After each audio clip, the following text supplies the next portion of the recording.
Hey everyone, and welcome back to another Ironman progress video. In the last video, if you didn't see it, what we did was get 99 crafting. What's this?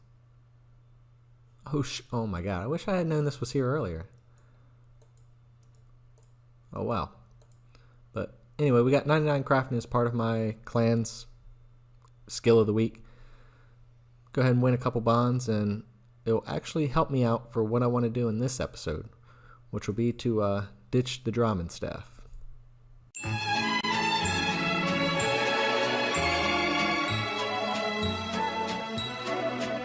Alright, so it's finally time I do the steps to knock out the Lumbridge and drain our diary. Have the easy and medium completed, but for hard, some pretty simple stuff. I already have Bones to Peaches learned, so I can go ahead and knock that out, and everything else is simple to do. But for the elite, the big things will be, I need to get 88 smithing, which I now have the supplies for, and 76 rune crafting, which I guess it's time to train my lowest skill, and even at 76, it's still going to be my lowest skill. But it's also one of the reasons I want to go ahead and get the quest cape, so I can go ahead and get working on this, and then we can finally drop the Dramen staff, since we'll never need it again when using the fairy rings, and it'll also give us a 6 block on Slayer task once we get back to that. So let's get to it. Yep, and that'll be the first time completing Tiers of Rune crafting since getting the quest cape. We'll go ahead and start out with a little over 10,000 experience. Still got a long ways to go. So totally forgot that I used my large pouch when I was doing Devious Mine, so I need to go ahead and get that back, but shouldn't be too long regardless. I think they're all the same drop rates here, so just killing the easiest ones would be the best rate to go ahead and get it. While I'm here, I figured to go ahead and get the giant pouch as well, since I've never had that yet. Well, that was quick. They're both 1 in 42 drop rate from anything in here, and I happened to get them within about 25 kills for both of them. Not too bad. Alright, and that'll be the first of many rune crafting levels this episode. Go ahead. Only using the 2 pouches at the time, since I can't use the giant, and the small one only carries 3. So this way I'm able to just quickly get all the runes with just 2 attempts at the altar. But I was planning on doing some lava rune running, but realized I needed 95,000 essence, and I only have 72,000 left. So ZMI was the way to go, since that'll get me more experience per essence, and maybe at some point in time I'll be able to go ahead and head over there instead if I see the experience I'm getting runs me down, so I have about an even amount. But yeah, so I'll go ahead and get back to it. 67 rune crafting, 68 rune crafting, 69 rune crafting. Nice.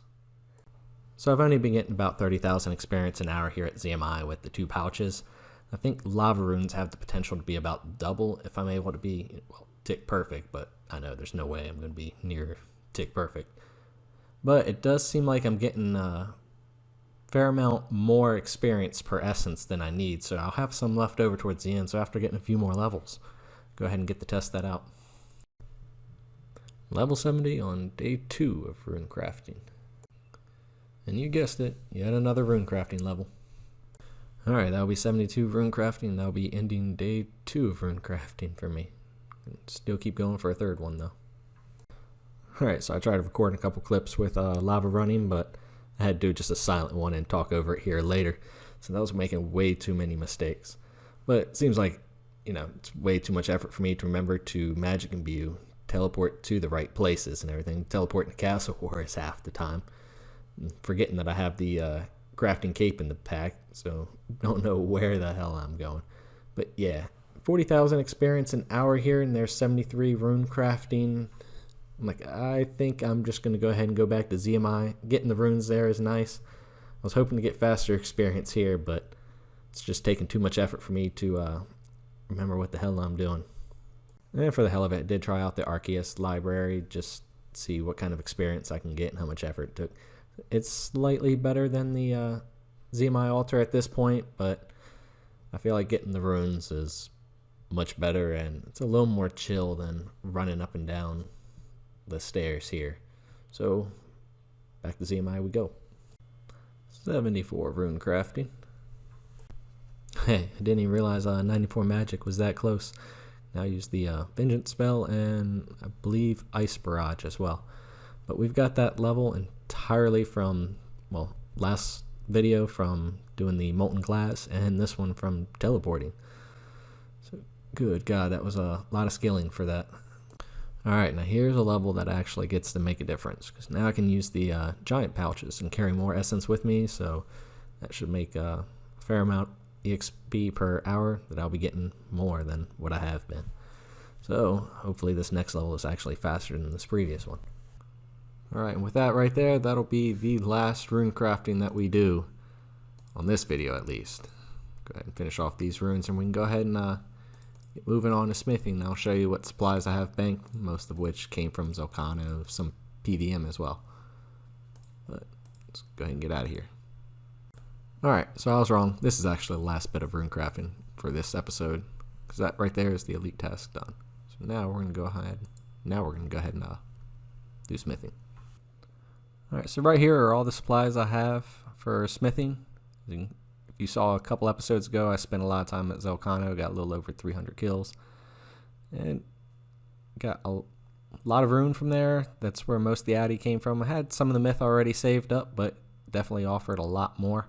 And it didn't offer too much coal, had most of it saved up from PVMing. But we're going to go ahead and use pretty much, well, all this coal, and I need a little bit more if I intend to use all the ores I have here.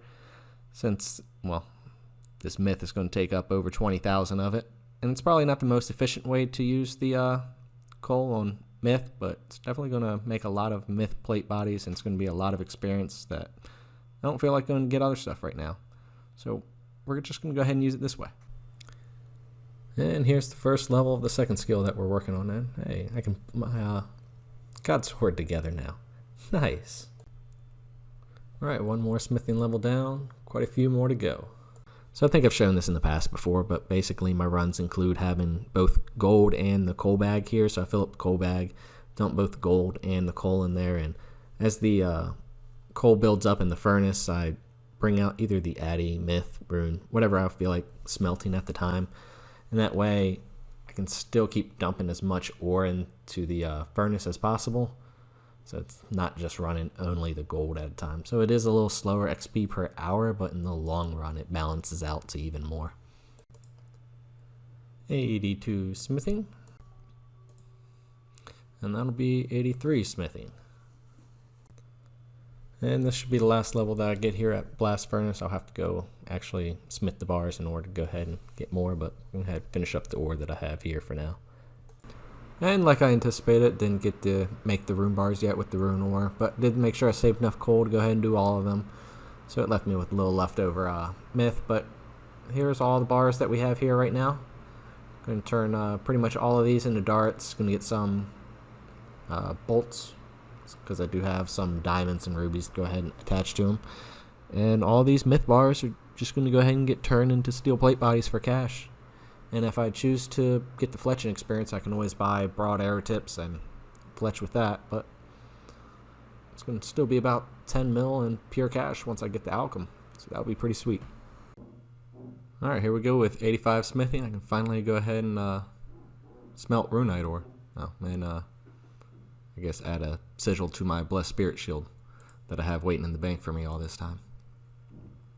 So with that one, it'll be 86 smithing, and it should be 20-25 total level. Yep. And 87 smithing. Should just have one more level to go for the rest of this video, and then go ahead and finish off these diaries. Alright, so ran out of myth bars and Addy bars, so we can go ahead and make some rune bars here. Not going to be able to make them into darts since I need 89 smithing, but we'll always be able to use the dwarven stouts once we get 88, so that'll be easy. And I did get some extra coal, so I can use a little bit more of this myth. So this should be more than enough to go ahead and get our experience by making these, and the myth bars I'll get extra as well. See you back when it's done. Yeah, it seems like there's an entire agility course down here in Dorgish Khan that is pretty much just dead content. Unless for well, one piece of the diary. Need pickpocket, more avio, and the agility course. So he's right there at the end of the course, somewhere once I reach over there. But once I get there, never coming back here again, just like everyone else it seems. Alright, sorry again, but this is the last of the runecraft in this episode. Alright, one last step to go. Use the skill cape emote for the quest diary. And that should be completed. There we go. Now it's completed. Go ahead and get our reward. Alright, hate us cause you ain't us. Give me my rewards. That's one diary, both diaries there. You already know where this experience is going. 50,000 in Herblore and another 15,000 in Herblore. Now we get the Explorer's Ring 4 now. Go away. Alright, so here are all the spoils from this episode. Starting with the runes, here's all of the major runes I got from running at ZMI. So pretty damn good stack overall. The 10,000 natures would definitely come in handy, and 8,400 laws. Plus I have, shoot, I'm going to need plenty more to go ahead and get all the teleports inside the house, but combat runes will get used up. Even astrals and souls, I think I'll need to put more teleports in the house as well. But up here, you go ahead and start with the myth plate bodies. We have over 10 mil worth of alks here in the myth plates. Over 55,000 Addy Dart tips and plenty of bolts I'll eventually get around to enchanting. And then the rune bars, which I'm not going to use yet since I need the 89 smithing, like I said earlier, to make the rune darts, which I'll get to when I get to. But what we also have is the Explorer Ring 4, and with that we're able to get two good benefits, I would say, out of getting the Lumbridge Elite Diary done. First one will be I get a 6th Slayer block when I get back to Slayer, and also I get to drop the Dramen staff, since I'll never need it again when using the fairy rings. So I'd like to go ahead and thank you for watching this video, and hope to see you again in the next one.